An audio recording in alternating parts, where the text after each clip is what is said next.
it blows me away. They managed to do this at less than 4,500 pounds.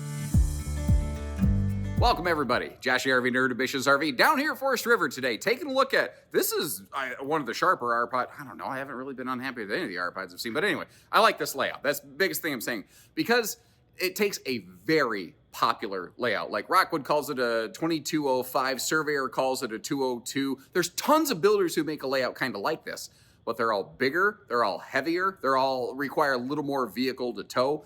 This is a lighter weight, tandem axle, easy towing kind of package right here, like Goodyear tires, TPMS factory standard, that gives you a front true queen bed, a like theater seat that's either cuddle compliant or has a fold down population control armrest that actually does kick back and recline, but somehow in a step up slide out that you'll never know is a step up slide out. Like it's kind of some weird wizardry went on inside this thing, straight across from a 12-volt entertainment center with a pass-through dining bar, inside outside kind of acrylic Euro window, like food truck serving station vibe going on here, with a campside dining bar that extends the kitchen counter out, and really good pantry space, a non-radius shower, and even though this is smaller than everybody else who says if there's no way they can put a rectangular shower in their floor plans, so they go with a radius shower, this is smaller and still has the better shower that people prefer, with the bigger fan that people prefer, and a hitch on the back, and 200 watts of solar, and ASDAL, and a partridge in a pear tree, like a heated underbelly.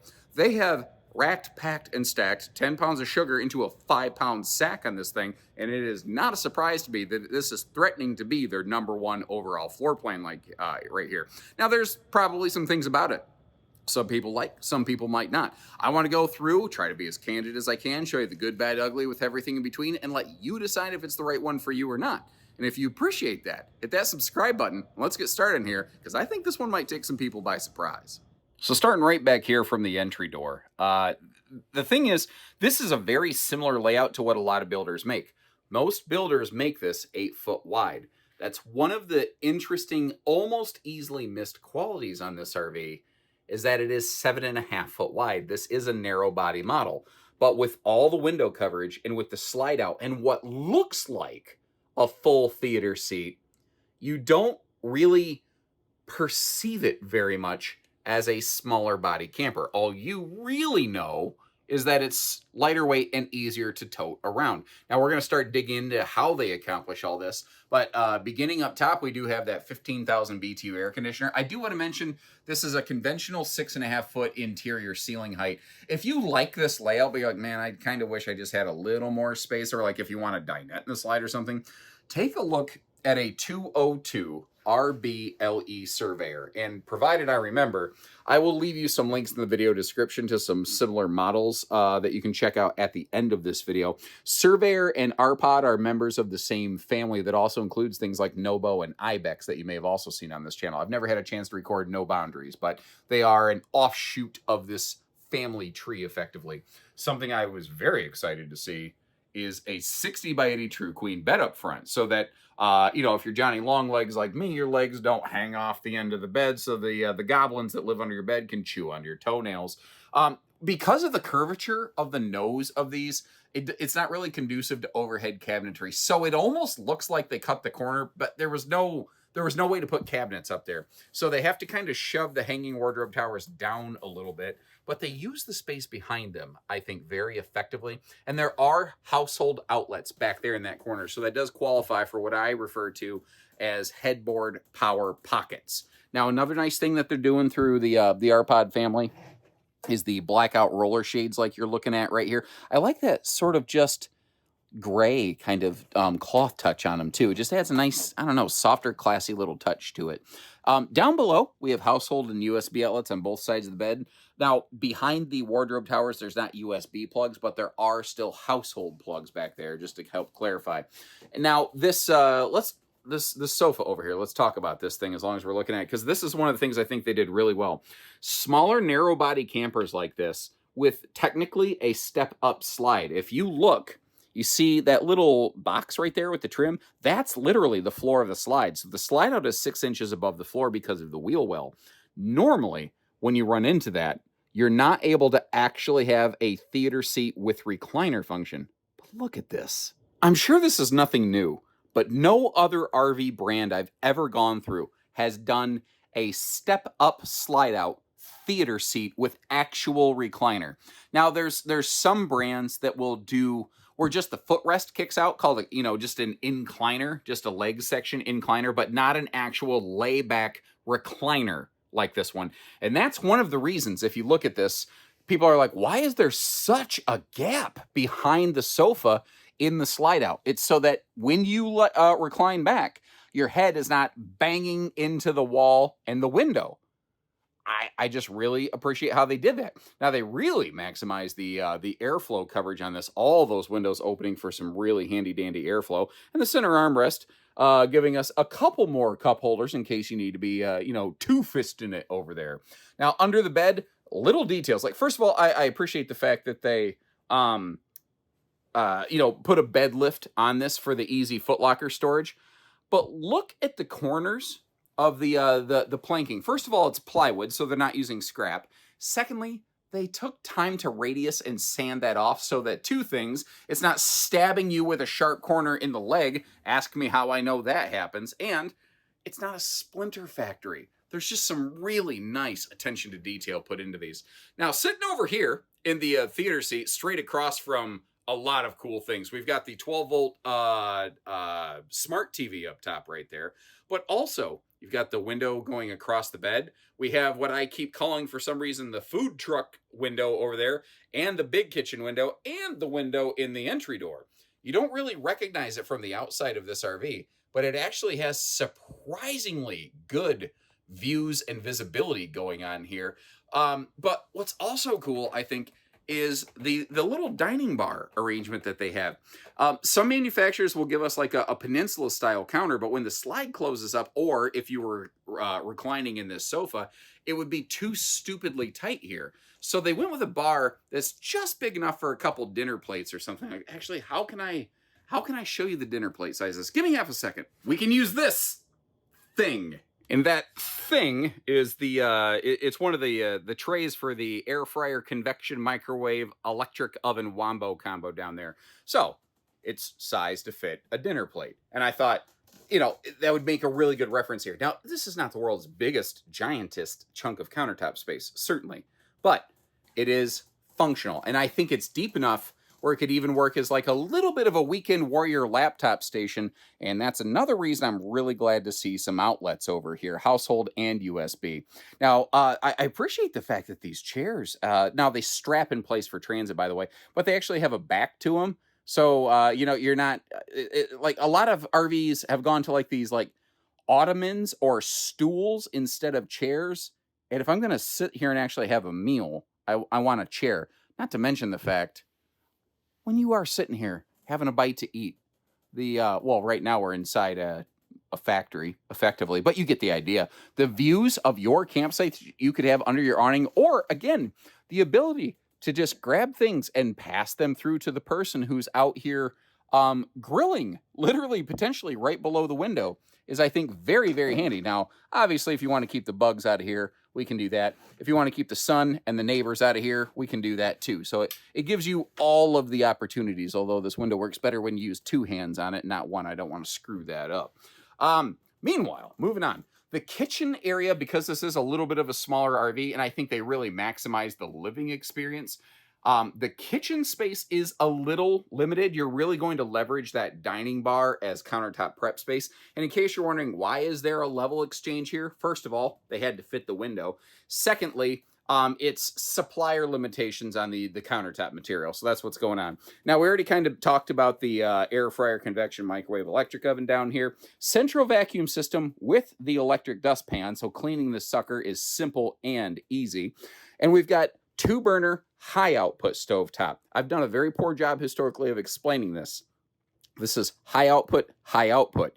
3-burner stovetops are high, low, low. And the 2 low output burners basically can't boil water. So if you've ever been in your camper and you're like, you're trying to cook stuff on your stove and like you can't even get mac and cheese done because the water just isn't getting hot enough, that's probably why.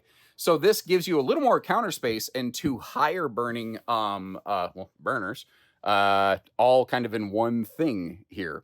Again, though, the way that they accomplished that sofa, like a full-size big sofa with the folding armrest in this little camper, I'm pretty happy with this. Very pet friendly, by the way, very easy cleaning, no floor vents. If you're clumsy like me and you have a tendency to spill stuff, no big deal. USB and household plugs down there. Hello, how you doing there, ladies and gentlemen? 10 cubic foot, 12 volt compressor fridge variety as well. And I think we've pretty much covered all that stuff. Let's crack-a-lack the kitchen storage open here. This is pocket screwed lumber core cabinetry, by the way. They have the hidden hinges, which is nice. I'm surprised to still see the traditional clips as opposed to the magnet catches, like a lot of things have kind of gone to. I don't think there's any real major functional difference. The other ones feel better. What do you think of this little corner over here, by the way? Let me actually get you up close to this. It's nice that it kind of makes the RV look and feel a little more open. I do like that extra window. Are there some power outlets over here? Oh, good. That could be a really household and USB. That could be a phone charger spot. That could be an air fryer little locate. Like, what would you put over in this corner? That's actually kind of nice. But that overhead shelf right there, there's nothing really to keep stuff up there. But if you look closely, it actually does have 3, it looks like, hooks on it to kind of, I don't know, use for keys or dog leashes or something. What'd you put in there? Ooh, I like, first of all, the big pantry is nice. But the fact that they also included the netting just to make sure, because this is the back of the camper. Now, this isn't a super long camper. It's not going to bounce massively aggressively. So it's not like cargo in that space is going to be in super disarray. But just in case you hit a wicked pothole or something, that netting will be very handy for kind of keeping everything in there. And I wrestled the chairs out of the way. Not that it was hard, just... got them out of the way for you. That's all you need to really know. So that you can see, even down there below the dining bar, there's some extra kind of storage capacity available for you. Moving on from here, I think bathroom, yeah. Now, when I began this video, I kind of went on this weird rant. It sort of took me by surprise as well, talking about how they didn't do a radius shower here. I've been doing this for over 16 years now. And almost every builder of a layout like this, nearly all of them, not all, but nearly, they do a radius shower in this corner. First of all, you can see the headroom that I have in here. With this being a 6.5 foot tall camper, my head's absolutely up in the skylight. There's just no question about it. I do appreciate the larger vent fan that they're putting in here in this little trailer. That's a nice find. But usually in this size, builders give you a radius shower. Because it occupies a smaller footprint, it's easier to build around. It's the historic way of doing it. And most of them just say, well, that's all we can do. Well, this camper is actually even smaller than them. And they didn't do it. Now, I will say, this bathroom is fairly tight because it is a slightly narrow body camper. If you see my space around the toilet, I'm wedged in there. If you are a person of larger American stature, you might have a little bit of a hard time fitting into this thing. So, when you are RV shopping, you probably begin by looking at pictures on websites or videos like mine or somebody else's, which is fine. I don't care. I don't care who you watch. Find the RV that works for you. That's fine. But when you actually go see them in person, sounds dumb. Sit on the toilet, stand in the shower. And I would really like some kind of linen cabinet storage up here. But at least we have that nice 1, 2, 3 towel hook. So that's not all terrible. What I haven't done is closed up the slide on this one to check out what kind of access do we have in road mode. And it looks like the technical answer to this is fan-frickety-tastic road mode access. Kind of reminds me of some kind of vans, B vans when they're closed up. It's a little bit of a tight walk here, but no big deal. Now, I don't actually even have those chairs all the way scooted in and strapped down, but you can walk from the door, you can get to the bathroom, all the kitchen, all the way up to this true queen bedroom. And it occurs to me, so far in this footage, all I've done is shown you this window just totally wide open.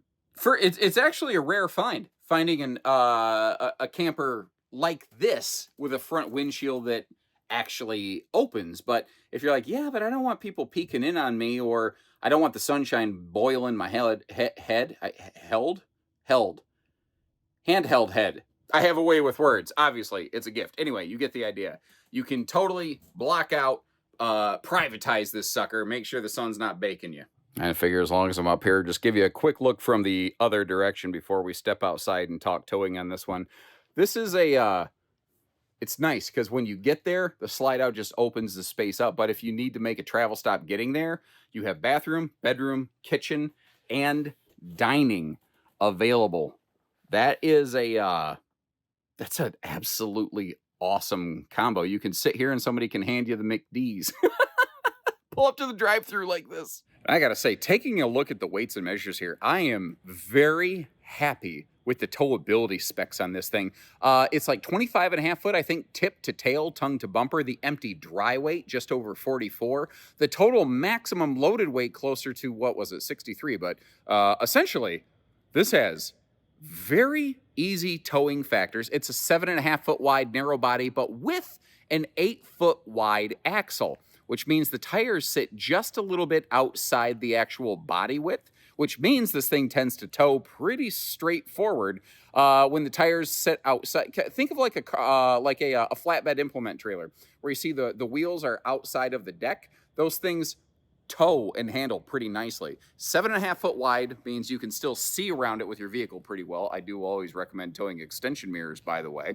But going down the road, this should not be the biggest, most intimidating thing ever behind you. So if you're trying to, you want to get into an RV, but you're a little spooked about towing, put this brand on your radar. It might really do the trick for you.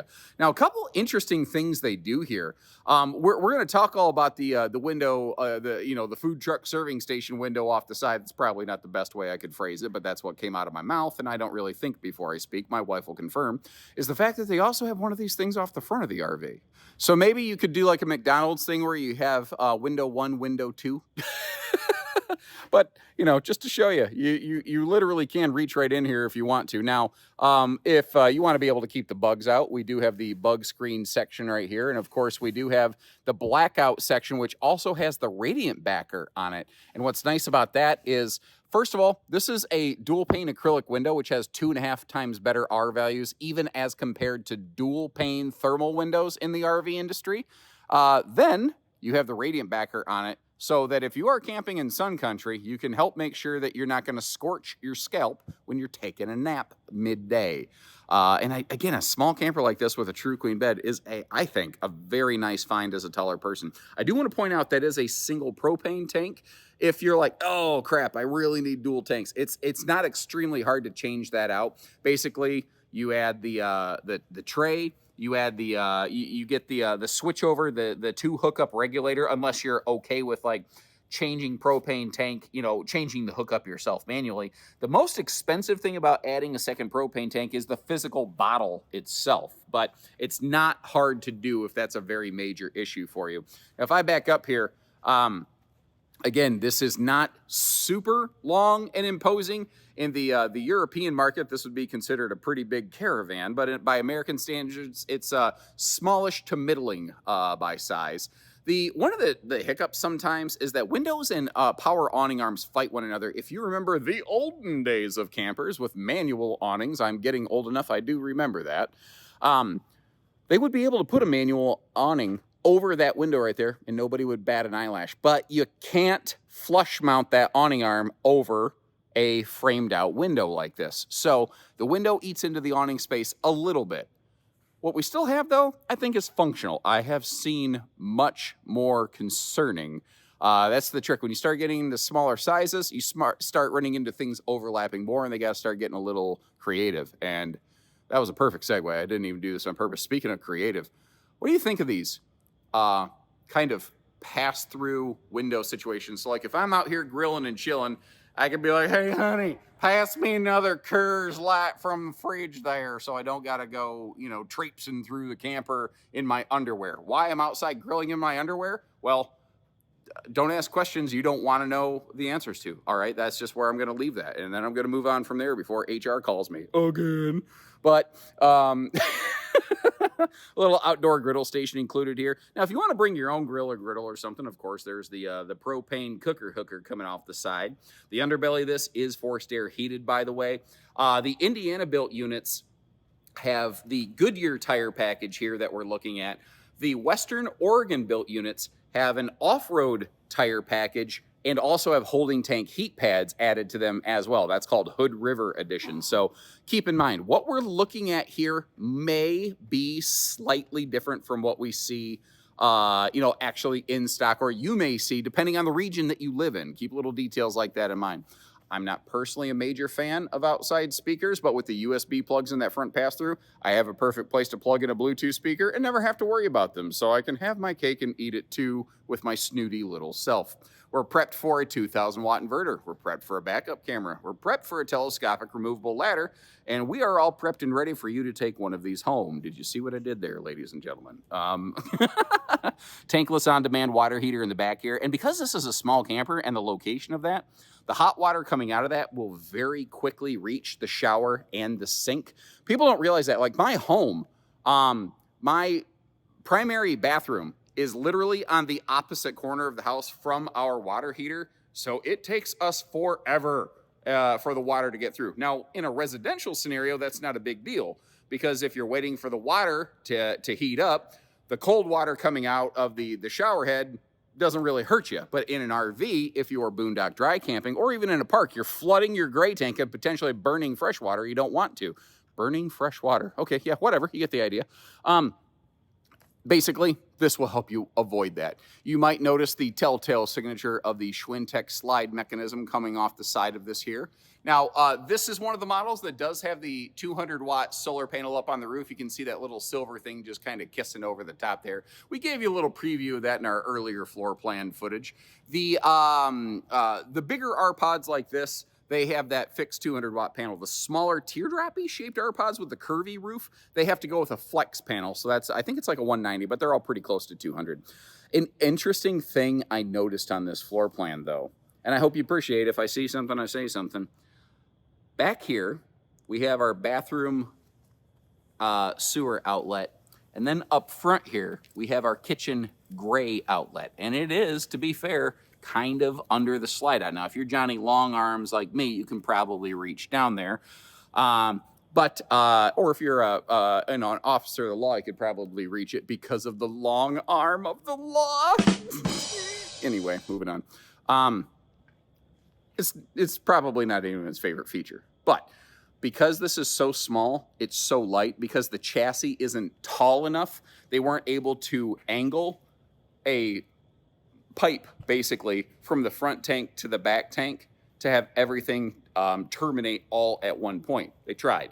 It just physically wasn't going to work. So, there's always good news, there's always bad news, and that's just kind of a symptom of this being smaller and lighter. But at the same time, that's also what makes it so much easier to tow, easier to park, and just less scary, So there you go. Let me know what you think about this one. Now, I'll leave you some links in the description, as I always do, to double check pricing and availability. Where we have one of these in stock, we'll have it listed with pricing for you. If we are sold out and restocking, MSRP might be the only thing we have listed, but we don't sell for MSRP ever. Keep that in mind. We also don't do hidden dealer fees.